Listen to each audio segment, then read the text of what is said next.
The second episode, the return to Nazareth. Matthew 2:19 merged with Luke 2:39 to 40. After Herod died, at this point of time, Joseph and Mary and the family, they are in Egypt. When Joseph and Mary has done everything required by the law, they returned to Nazareth, and the child grew and became strong. So from Bethlehem, they ran away to Egypt. And then from Egypt, after Herod died, they returned back to Nazareth. And if we read that portion of scripture, very interesting, at least 3 times the phrase is mentioned, and so the scripture is fulfilled. Because behind this story, behind the narrative, is that calling on Jesus' life. It's as if that God has already charted out that journey for Jesus, where eventually he will become a Nazarene. Yeah? His escape to Egypt was also in scripture. So out of Egypt I will bring my son, and then eventually Jesus will be called a Nazarene. And most of the time when we look at some kind of images of Jesus today, Jesus will have long hair or short hair. Why Jesus will have long hair in those images that we look at? Do you know why? Part of it is the Nazareth vow. If Jesus had not been a Nazarene or had the Nazareth vow, he will probably have crew-cut hair. Maybe. Yeah. I don't know. But it was part of this Nazareth vow. And generally there are 2 things. Number 1, they are not supposed to cut their hair. And number 2, they are not supposed to drink beer or wine or shandy. The shandy part is not in the scripture. Not supposed to drink wine. Okay. So that was the Nazareth vow. But also very interestingly, I don't know why, but it's very interesting. Somehow in the course of history, biblical history, Nazareth don't have a very good reputation. Yeah. In fact, when Jesus was calling one of his disciples, someone said, that guy, can anything good come out from Nazareth? Yeah, that was the statement that came. So somehow Nazareth also, this place, also didn't have a good reputation. And I think that is something imposed probably by society. And as I reflect on this, I see a parallel. What parallel do I see?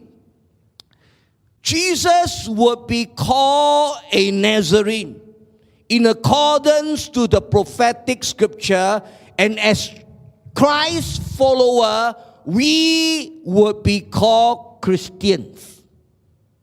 Let me repeat that as we think a bit deeper.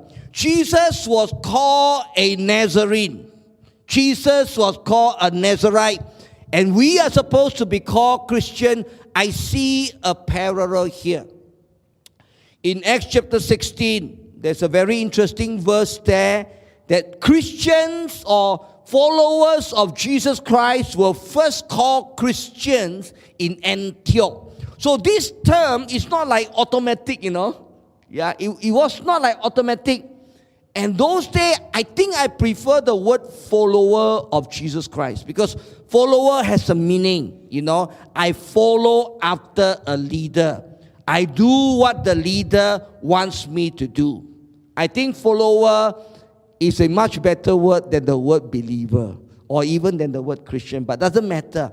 But Christian actually means little Christ. Christian actually means to be like Christ. Christian actually means that we are followers of Christ. And in many sense, if we look into the scripture, If we look into the scripture, Jesus Christ, as much as Christ has been given that charted course, we Christians also have somehow, God has already laid out some kind of course, some kind of calling for all of us.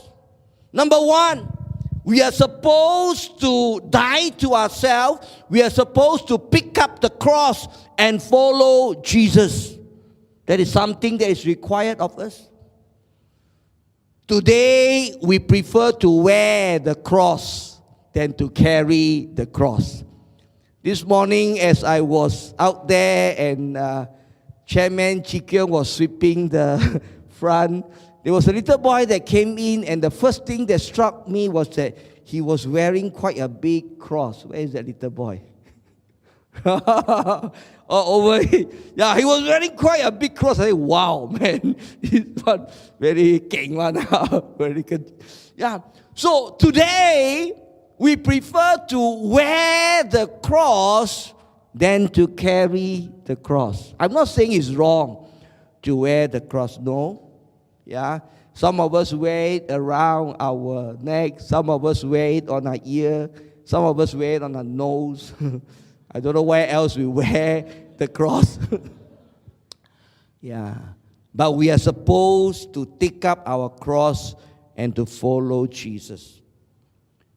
It is expected of us. We are supposed to love God and love people. That is the charted course. God has already said, this is what you do if you say you are a follower of Jesus Christ. We are supposed to love God with all our heart, with all our might, with all our soul. We are supposed to love people as if we are loving ourselves.